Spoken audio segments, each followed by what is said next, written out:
Hi everybody, this is Bo Sanchez here in Success Live, and we are in a cold office. So it's January, so there's an aircon over there. Jay Castillo. We've known each other for the longest time. When? Since when? I think that was the first time we met, the first time I attended the Truly Rich Club That's right. seminar. That's right. Yeah. This guy is now deep into real estate. He is a teacher of real estate. And if you are looking for some guidance on how to earn money through real estate, you have to listen now because it is amazing. He's going to share with you his story of how he got started in real estate because his background was not real estate. And he's going to talk about that. And he's also going to share with you some steps that you could, because some people, they're thinking, oh yeah, maybe that's a great thing to do. I'd like to earn money through real estate, but how do you do that? He's going to share with you. His website is foreclosurephilippines.com. That very, very powerful, very big. And I like going there a lot because he's so generous and giving all sorts of information in that website. So the thing that I want to encourage you to do is if you have any question as you listen to Jay, as we would converse, if you have any question, just write it down in the comment section and we will try our best to answer your question. So it's so good to be here. Thank you so much for joining us, on a Thursday night. They could be doing whatever. They could be in Netflix. You could be doing all sorts of crazy stuff. You could be malling. You could be playing a video game. But you've decided, no, we're going to learn. So I congratulate you for investing in your knowledge, in your wisdom, and your expertise. So Jay, are you ready? Yep. You tell us how, let's go rewind before you got into real estate. What were you doing? I was the IT manager of a multinational company. All right. Okay, I rose from the ranks from the support staff. Really? All the way up to Wow. IT manager. Yeah. Wow. And so from IT to real estate, that's a pretty big jump. Yeah. What pushed you? You were an employee and you decided, is there something better? Because there are a lot of employees listening to us right now. Yeah. And they're saying, how did that happen for you? I think what pushed me the most was when my first child was born. Oh. And during that time, I remember 13 years ago. 13 years ago, I remember he was still asleep. I would leave for the office. And when I came home, he was already asleep. Yeah. And I was thinking, this needs to change. Yeah. But the problem is, we always want to change, but we don't do anything about it. Oh yeah. Yeah. But for me, I left that job for another job paying twice the salary. Yeah. But it was something I didn't expect. Because I applied for a job in Makati. Yeah. Actually, in a way, they pirated me. Oh. I accepted it. Yeah. I was supposed to report to Makati. Yes. But I had to drive from Makati to Batangas. Oh. Almost every other day. Oh no. It's Bawan, Batangas. So almost 200 kilometers one way. And that was simply very dangerous for me. Yeah. So because there was one time I was stopped in front of the intersection. Yeah. There was a car parked right at the right side of And my then? car. A truck Oh gosh. rammed that car. Not you. Not me. Oh my God. But the shards of glass went to my windshield. Yeah. And I said, this has to change. So I resigned. Okay. After just 7 months. I went back to my old company. Oh, okay. And the good thing was, before I resigned, I met someone in that company in Makati. Yes. He introduced me to the book Rich Dad Poor Dad. Rich Dad, Poor Dad, Robert Kiyosaki. Yeah, the usual real estate. Yes. And it inspired me to get started with real estate. Amazing. But I didn't start except when the time came when I got terribly sick. Very sick. Very sick, yeah. Because I woke up one morning, I stood up, Yeah. immediately fell down, Whoa. and I was throwing up. Oh, wow. But the strange thing was, I still wanted to go to the office. I said, and it was crazy because I attended this meeting. I told myself it's important.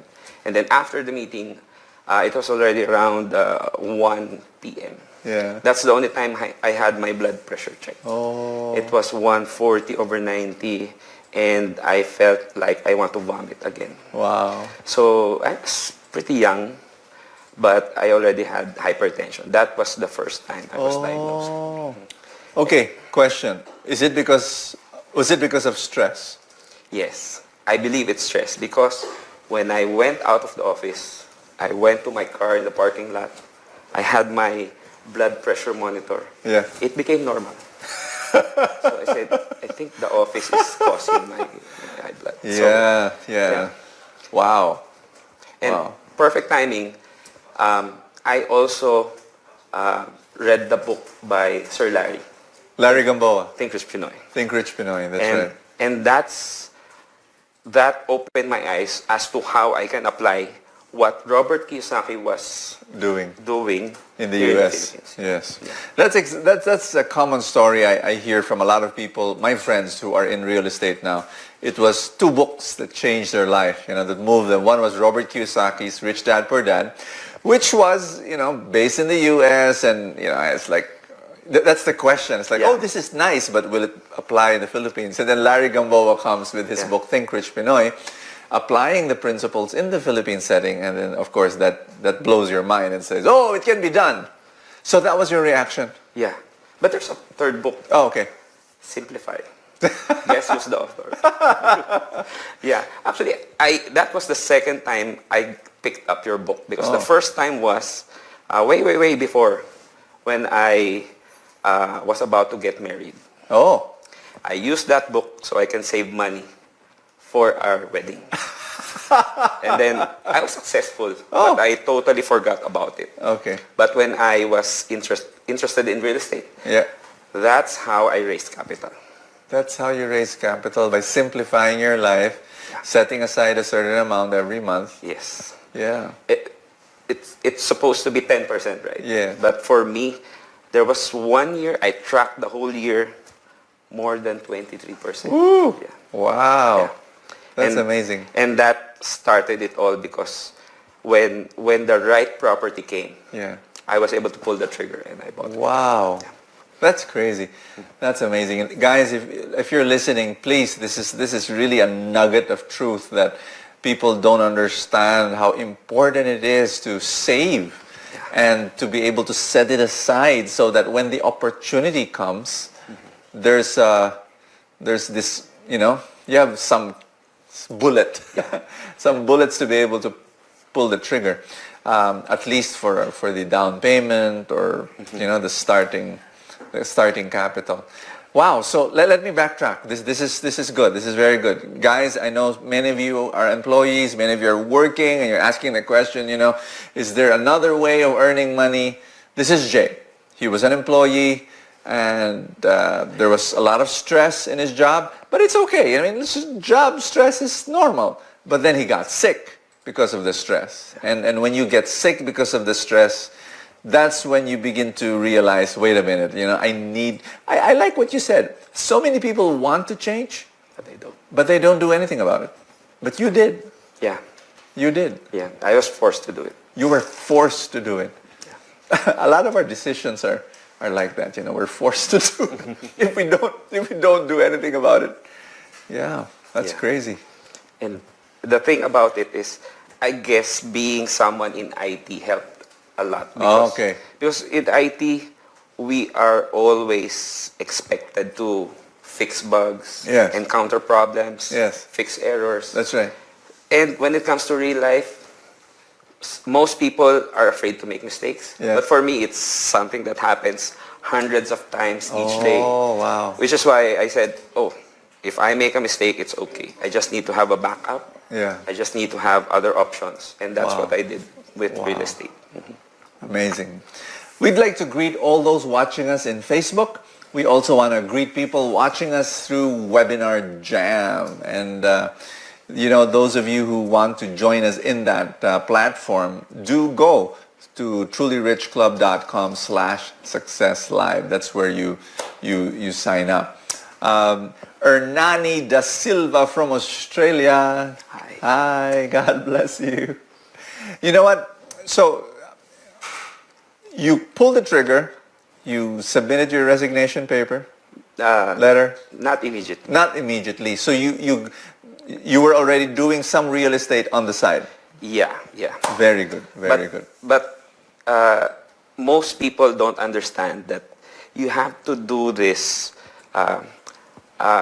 with a lot of passion, because they don't know that there were so many failed attempts before that first successful deal. Oh. Yeah, and it would take hours to explain all those deals. But the thing is, because of my let's say I know that I will make a mistake. Yeah. I was prepared. So your that mindset is important. yeah. That I will make mistakes and it's okay. Yeah. Mm-hmm. Oh. The thing is, you should learn, and in my case, I don't only learn, I document them. Exactly. Just like in IT. Yes, When we fix something, we write down what went wrong, what was the solution, and I wrote it on my blog. Woo! My stock market mentor, you know him, Edward Lee, he documents all the things he does in stock market. Wow. Everything. He's got notebooks, like through the years, 40 years. He will write down the trades that he made, lessons that he made, mistakes he made, like you. Wow. That's amazing. Thanks. So I'm going to repeat that. Those of you who are thinking of changing and course and saying, okay, I don't want to be an employee, I want to be an entrepreneur, don't do it right away, but do it simultaneously if you can, so that when you do leave your job, you hit the road running. Some people just out of an emotional decision, they just jump, but then they have to learn something new that they're not used to it. Yeah, and the irony here is, it turns out my dad was involved in real estate. Oh! But you didn't know, or you didn't see it? No, I chose to stay away, because I remember when I was in elementary, Saturday mornings, usually your grade school, you want Saturday mornings, watch cartoons. Yeah. But instead, I heard my dad and his kababata. Yeah. They were talking about his property in Caloocan. Oh. It's like they were arguing that we need to file a case against them because they don't want to leave, they don't want to pay. Yeah. It was about legal problems about real estate. Yeah. Which is why I believe that pushed me away. Oh. So elementary, I knew about it, but I chose to ignore it. Ah. But later on, I was tasked to write the deed of sales or contracts, because I was the one computer savvy. Oh. Unfortunately, that was the time when my dad passed away. Oh. And for the siblings, I was the one with the computer and the printer in my room. So I was the one who wrote the contracts or typed the contracts. Okay. So, but even if I did that, I did not know anything about real estate. Basically, I hated it because I thought that it was full of legal problems. Oh. So, but here I am now. Yeah, you've been doing it for what, 13 years? More or less. Wow, amazing. So, tell me what, maybe, I don't know, when you realize this is it, this is what I'm going to do. I noticed that real estate is something that I was passionate about, because it's something that I At first, I hated it. Yeah. But when I learned how it works here in the Philippines, I even took the broker's exam just to make sure what I learned is correct. Yeah. So I passed. So I guess it validated what was in my mind. Yeah. And I was thinking to myself that if only people knew what or how it really is, anyone can invest in real estate. Wow. And even me, during that time, even if I wasn't really into real estate, as long as you knew how to do it, you would be able to do it. Okay. So people are asking now, how does Jay Castillo earn through real estate? Okay. During those first deals, they were mostly by the book. What was written in Think Rich Pinoy. Okay. I would buy, renovate, and sell through rent-own. Okay, you buy a foreclosed property, usually? Yeah. So foreclosed by the bank, you go to the bank, you buy it from them, you negotiate, try to get a lower price? Actually, for me, it was through auctions. Auctions. So the banks has, a lot of people saying, oh, I didn't know that. Banks have auctions? Yeah. So banks have auctions. Yeah. And you raise your hand and you say, I want that property. Yeah, yeah. And for me, it was scary because those first few properties, I was the only one raising the paddle. So you might say, hey, I'm lucky. I have no competitors. Yeah. In hindsight, you can also say, hey, maybe they saw a problem. That you didn't see. And I didn't. So, but yeah, it was okay because I did my due diligence. So. And then usually in an auction like that, you only pay the down payment. Down payment. Which is about what? 20%? 20%. 20% of the entire property. Yeah. But with that 20%, you have control of the property. Yes. And then you renovate. Renovate. And then what do you do? For me, I rented it, rent to own. Rent to own. All right. Although it's something that we would rather not do anymore. Okay. We would rather keep it. And then just rent. Yeah. Okay. Yeah. And that's what you've been doing. For now, we have very few rentals. Okay. In my name. Yes. But for our family, all right, it has a lot. All right. But I want my own. Yes, of course, of course. So there you have it, guys. If you have any questions for Jay, feel free to write it in the comment section. What Jay did at the start was foreclose properties from the banks, buy them, using only 20% of the value of the property, and then after that renovated them, and then rents them out. Yeah. Do you go out of the foreclosed property segment? Yeah, yeah. Actually, the last property that we purchased, it's not a foreclosed property. Okay. But it prepared us. Oh. Because if you would see that property that we bought, it looks like a foreclosed property. Oh. It looks like a property that you would want to demolish, which is actually what we need to do. Oh, okay. All right. And because of our experience with foreclosed properties, that prepared us. You did. Otherwise, we would have been like the typical person, no, this is an ugly house. Yeah. Never mind. But for us, wow, there's a potential here. Woohoo. And of course, we need to check the price. The price of this property is a good deal compared to the other properties in this location. Yes. We purchased it. So you need to know how much are the prices in this particular area. Yeah. You need to know. Yeah. You need to focus on one location. Yes. In particular, a location where you can be very, very familiar. Yes. Maybe you can call yourself an expert there. In that area. In that area. You need to be. Because you need to be able to notice some of the properties there would be, hey, why is this priced like this? Well, all the rest are at a certain price. So this is probably a good deal. And on the flip side, you know that, hey, this property is priced high. All the rest are cheap. Yes. Don't buy that. Yes. Yeah. So, exactly. And you can only learn that if you are in one niche, in one location. That I found that a mistake that a lot of newbies do. Yeah. They're so excited and then, oh, they look for this property in this area. They look for another, 45 minutes away, 1 hour away, 2 hours away, 3 hours away. And no, you need to be an expert in one particular location. Yeah, and that's a recipe for burnout. That happened to me. Because we lived in Marikina. Yes. We ended up looking for properties in Parañaque. Ooh, that was far. Yeah, that's far. And we didn't find any good deals. Yeah. Simply because we did not know if they were good deals or not. Because we're not familiar with the market values. Yeah. Yeah. Jay, when you say good deal, that means the price is lower than market value. Market value. Mm-hmm. And then you say there's potential. Yeah. So when you say there's potential, what does that mean?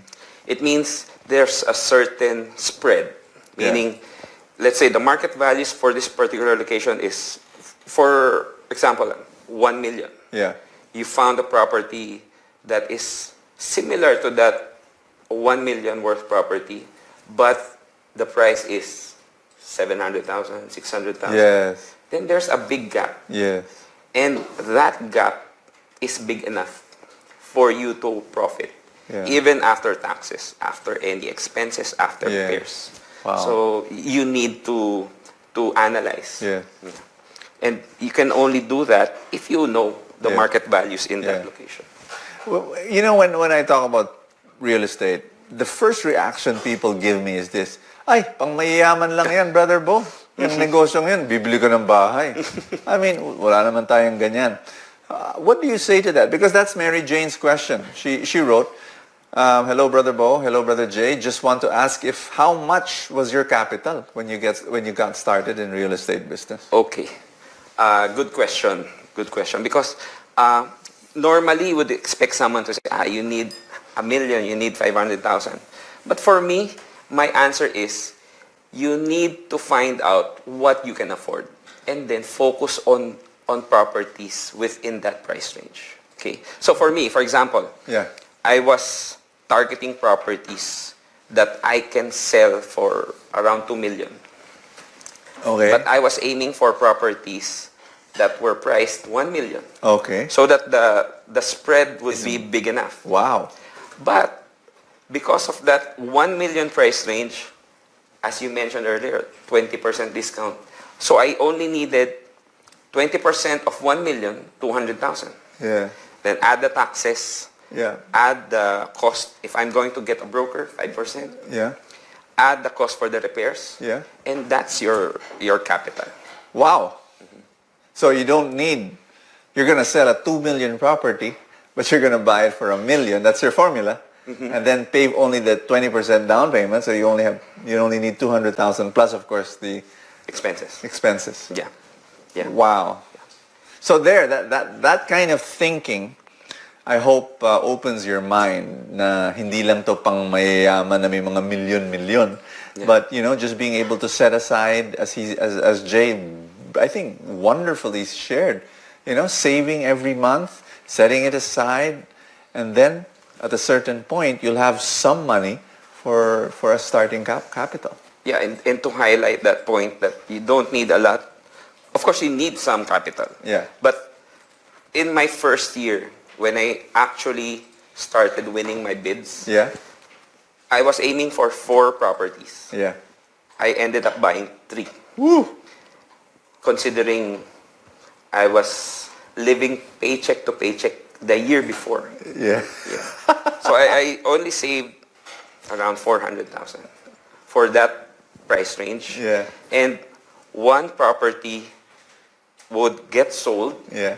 I would use the down payment of my buyer for the next property. So Beautiful. it's like, in Tagalog, pinapaikot. Yeah. But the ikot gets bigger and bigger slowly over time. Yeah, of course, there's a limit because I'm relying on my capacity to pay as an employee, as an employed person. Yes. People ask, because I got into real estate somewhere at that time because of Larry Gamboa, and my initial capital was like that. It was 200,000, and I didn't even have 200,000. So I borrowed money from somebody who could not say no. My mother-in-law.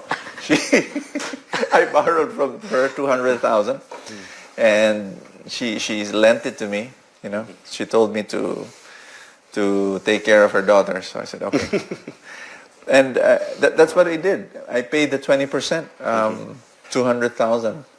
And then I had a little bit of savings. That's what went to the repairs.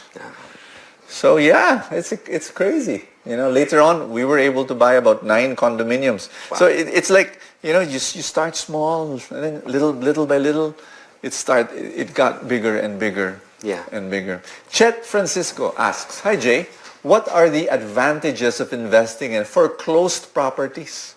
What are the top 3 keys to know the right property to choose? Oh, those are 2 questions, Jay. Okay. So you can divide it up. Okay, the top advantages for me.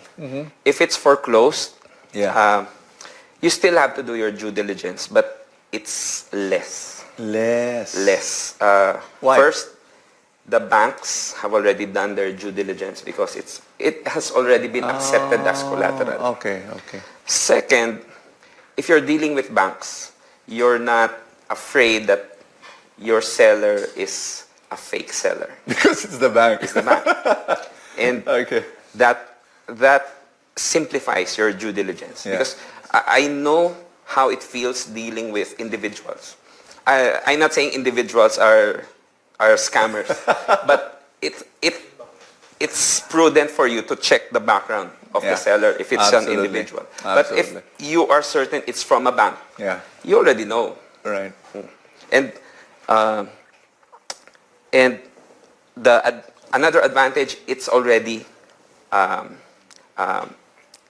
ready for occupancy. Of course, it needs some repairs. Of course. But most would be ready for occupancy. Yes. Not really ready for occupancy. They're almost ready to be used. Yeah. Unlike if you're buying pre-selling, you cannot use it. Yeah, of course. Foreclosed, of course, there are foreclosed properties, again, as I mentioned earlier, or properties that need to be demolished already. Yes. For those, you have to build a new one. Yeah. Okay. Now, going to the top 3 keys to know the right property to choose. Yeah. Top 3 things. First, you need to know if it's really below market value. Yes. Because why would you buy a property that will not make money for you? Yeah. No point. Yeah.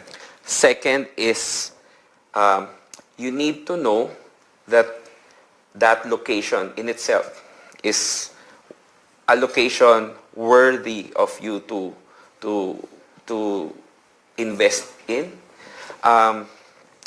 Because one question you can ask, if you were the one to buy that property, will you buy it? Hey, that's a great question. Because there are 2 schools of thought. Yeah. One says, you don't need to live there, just find a buyer. But for me, the safest way is for you to say, if no one buys it, I can live there. Because that's actually your last option. Okay? Wow. That's amazing. So, going back to the first question, Jay, how does someone know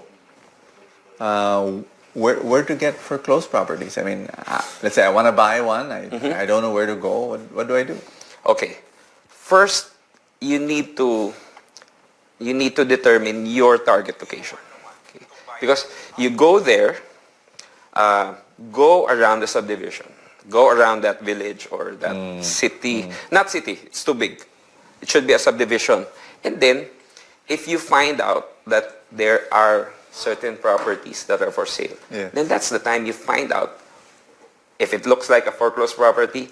Try to find out if it's really from a certain bank. Find the for sale signs. Okay. The problem with foreclosed properties is most of the time the signs are taken away for a lot of reasons. Sometimes the brokers handling it would rather have them bring their own buyers and no one else. I see. Most of the time, the occupants. Yeah. By the way, if it's occupied, once you find out it's occupied, move on to the next. Yeah. It's not worth your... Yes, that's true. Yeah. That's true.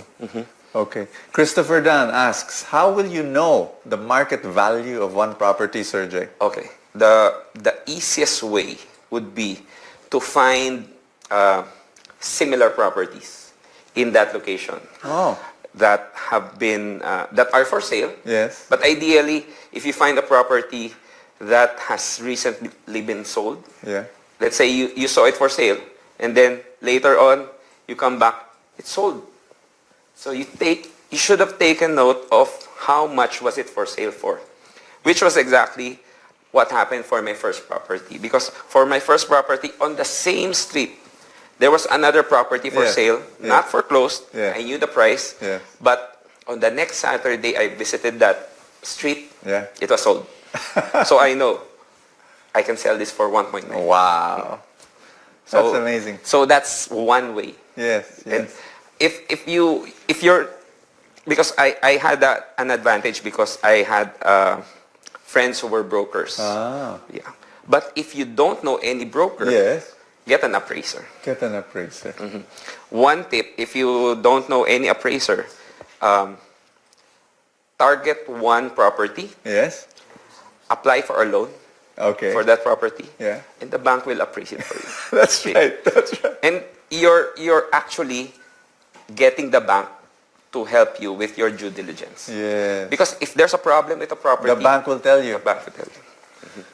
There you have it, guys. That, you know, if you are going to get into those amazing tips will save you a lot of money. Angelica, hi Brother Bo. I'm glad I'm on this webinar. By the way, are you cold? Yes, I am. You know, for some reason, every time we have a webinar here, I don't feel cold except this month. Maybe because it's January and it's cold outside. I don't know. Michael, Brother Jay, do you conduct seminars to guide us in buying foreclosed properties? Yes, I do, but right now it's ongoing. It's ongoing now? It's ongoing. Oh. The next batch will be in around February. February. But I have February. That's only next month. Oh, yeah. So they can sign up on the waiting list. Yeah. But right now, if they want a seminar, I also have one. Yeah. That's for free. For free. It's the content of that online training. It's the same content I used when we were conducting seminars before. Half day, 3-hour seminar. Yeah. I converted it into an online training, which I give for free. Really? Yeah. Whoa. Thank you. But I made it shorter because I know a lot of people have a very short attention span. So you give it away in your website? Yeah.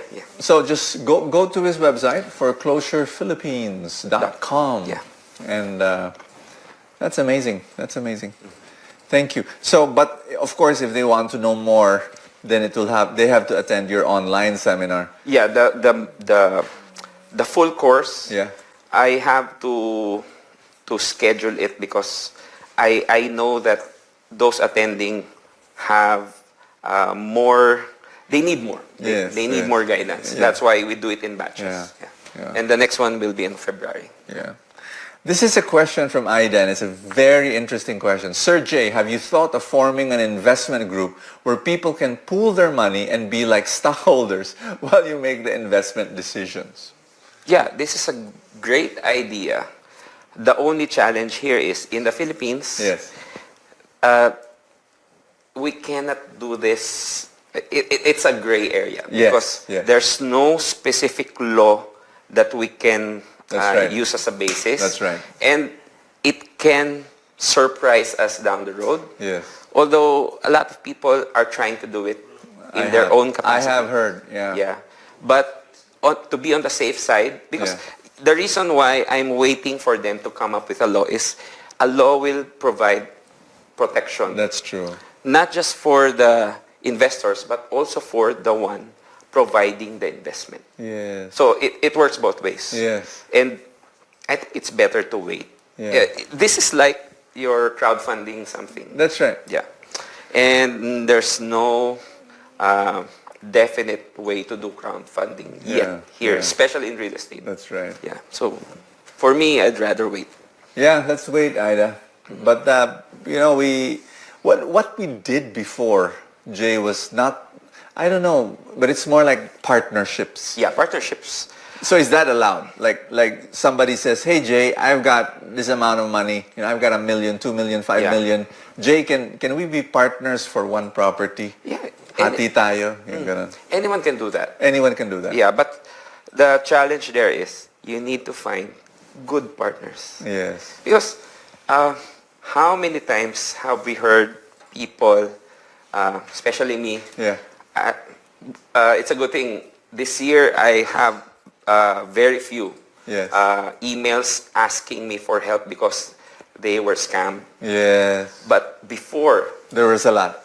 A lot. So many. I've lost count. Oh, no. Where people would pool money, invest in one property as a group, and then something happens. Yes. Although at the start, to be fair, at the start, most would not be a scammy thing. Yeah. But because of what happens, it becomes scammy.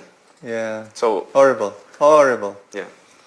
Yeah. So there, just be careful, Ida. Be very careful about those things. Burns Jose asks a question, and because we've got a lot of OFWs that are watching us, how can an OFW do this business? My advice for OFWs is first, don't quit your jobs yet. Okay? Because you're in the best position as an OFW to raise capital.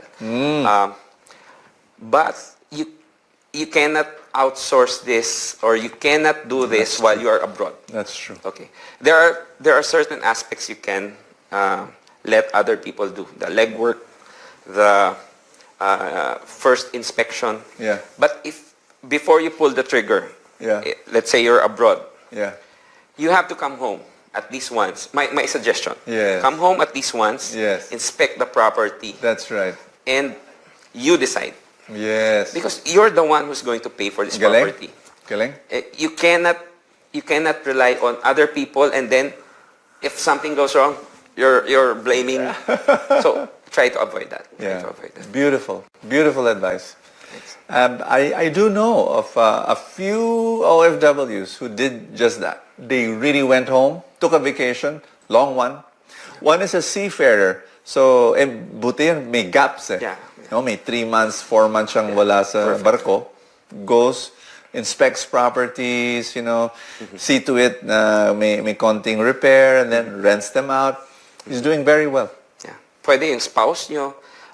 When you come home, make sure your spouse is well-versed in what you're trying to do. Yeah. And then leave an SPA so that your spouse can continue. Yeah. At least for the contract signing and other stuff. SPA means? Special power of attorney. That's right.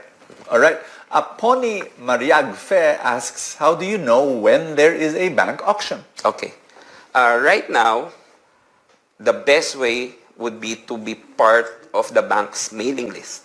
Because they usually email everyone with the upcoming auctions. Okay. Before it was Manila Bulletin, but now you seldom see any ads in Manila Bulletin, except for the very big banks. Yeah, that was 30 years ago. Yeah, so better be part of the mailing list, call them, try to get the list, and then tell them, please add me to your mailing list so that I can be informed. If you're a broker, you're lucky because you can get accredited, and obviously they will send you their list so you can help them with selling their foreclosed properties. So you'll get it. Ray Kusipag asks, would you recommend investing in pre-selling condos and having it rented? Okay. It depends. Depends. If the pre-selling condo is has a developer with a good reputation, a developer that completes their projects, has a track record, and this is something, if possible, let's say it already has Tower 1. For example, it's a condo project with several towers. If Tower 1 is already built, then that's your basis that Tower 2 can be a good deal. Because even with the rental rates, because most would invest in pre-selling for the cash flow, for the passive income. But the problem there is if you don't have any basis, Wala. Oo. how do you know? If there's one tower built already, you know. Yeah. You're not guessing. You're not relying on Yes. The agents. To be fair, the agents are trying their best to come up with the Yep. right. Yep. But if there's no basis, it's sketchy. Galing? Wonderful. Fantastic. Joanne, hi Brother Bo. This is going to be probably our last question, and then hi Brother Bo and Sir Jay. I'm Joanne from Abu Dhabi, UAE. What strategies gave you the most income in real estate? What strategy gave you the least income? Good question. Okay. I only do two: flipping and rent to own before. Yes. But now we're focusing on rentals.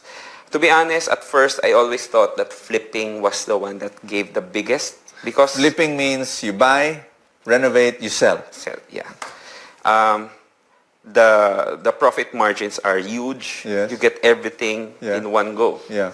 And comparing that to rentals is Small. minuscule. Yeah. It's like your ROI will take years. Yes.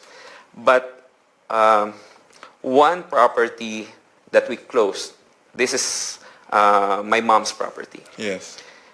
With that property alone, it's equivalent already to around 10 properties at 15,000 each. Ooh. So I said, rentals would actually have a bigger income if you Yes. can do Yes. it with a significant number of properties. Wow. Okay.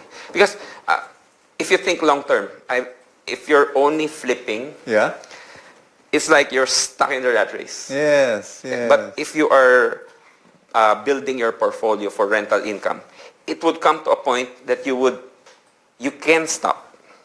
You can stop finding properties because the income is already there. Yeah. Yeah. Just like Randy Manaloto. Yes, one of our mentors in the Truly Rich Club, Randy Manoloto. So He's got apartments all over.